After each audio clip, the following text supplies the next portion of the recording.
Your Excellency, may I kindly ask you to introduce yourself? My name is Nasise Chalil. I am the Minister of Tourism for Ethiopia. Which destination do you recommend someone who wish to travel to Ethiopia? What are your highlights of your country? Ethiopia, as you know, is an ancient country that have a very long history. So, for those history buffs, Ethiopia is a place to be because we have lots of historic products. We do have very old churches, monasteries, mosques. Since Ethiopia is one of the country where you could find all three major religions, Christianity, Islam, and Judaism. Ethiopia is the home, the first home outside their country of origin. So there are lots of history associated with that. There are also other histories. So for history buffs, Ethiopia is a place to be. In addition to that, Ethiopia has a mesmerizing beauty when it comes to nature, the landscape, the terrains, the mountains. You know, Ethiopia is one of the country where you could find the highest peak in Africa, more than 4,600 meters above sea level, and also the lowest point, such as the Danakil Depression. And the wildlife, the fauna, the flora, it is very impressive, and it is also an all year round tourist destination because of the beautiful weather. So that makes Ethiopia unique. So for those who are really want to immerse themselves in nature, Ethiopia is a place. In addition to that, Ethiopia is home to more than 80 ethnic groups. So that makes it a very culturally diverse country. So for those ethnographic travelers, Ethiopia is again the place to be. So Ethiopia can check all the boxes when it comes to tourism products. So you can come and enjoy the ancient Ethiopian cities, which are built in medieval styles. You can also come and admire the natural beauty of the parks and biodiverse national parks of Ethiopia. You can also come and travel to the south, to the ethnographic part of the country. So there are a lot of products that tourists can look for.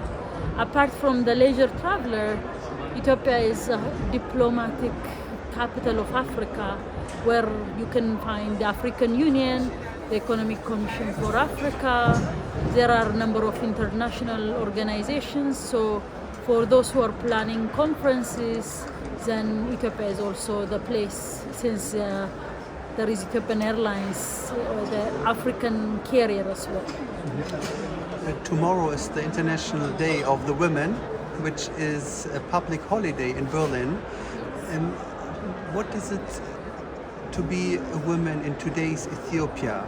May you say something about how Ethiopia empowering its women?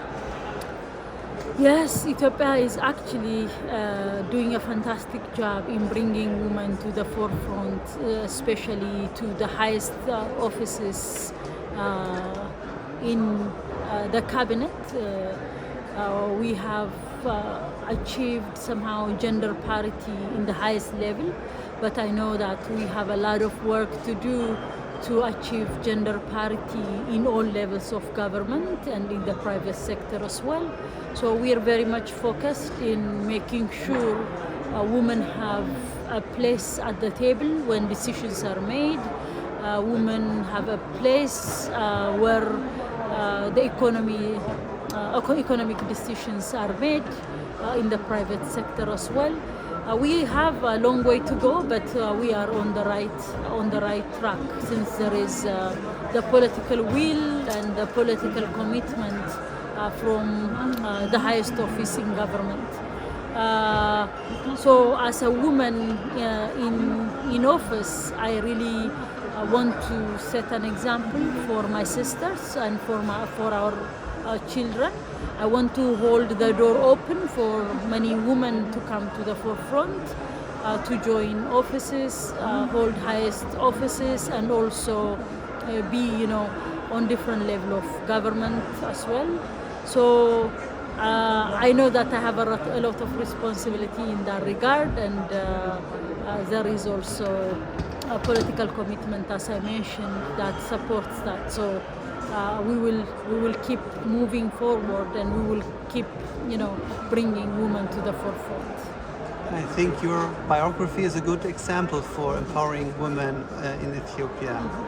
Thank you very much. Yes. And just one last question about the ancient culture and heritage of your country. I heard once that the first human being is from Ethiopia, Lucy. Yes. We call Ethiopia land of origins for a reason. The first reason is Ethiopia is a cradle of humanity. The hominid ancestor Lucy, and even other hominids and other archaeological findings are there to scientifically prove that Ethiopia is the cradle of humanity. So there are lots of archaeological findings. In addition to that, Ethiopia is the birthplace of coffee, a drink that we all love and enjoy.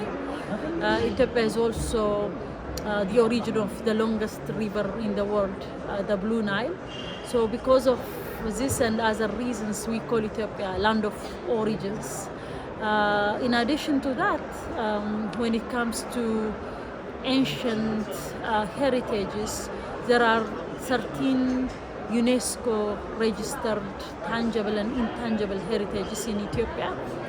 There are, these heritages are found in different parts of the country. So we would like to encourage people to come and visit these heritages. And may I refer to the Queen of Sheba as another empowered woman of Ethiopian history? Yes, of course. Yeah, the history of the Queen of Sheba is there, and that attracts a lot of interest.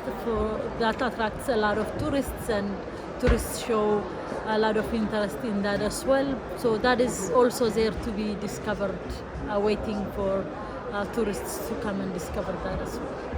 Thank you very much, Your Excellency. I appreciate it that you took the time. Thank you so much. Thank you very much.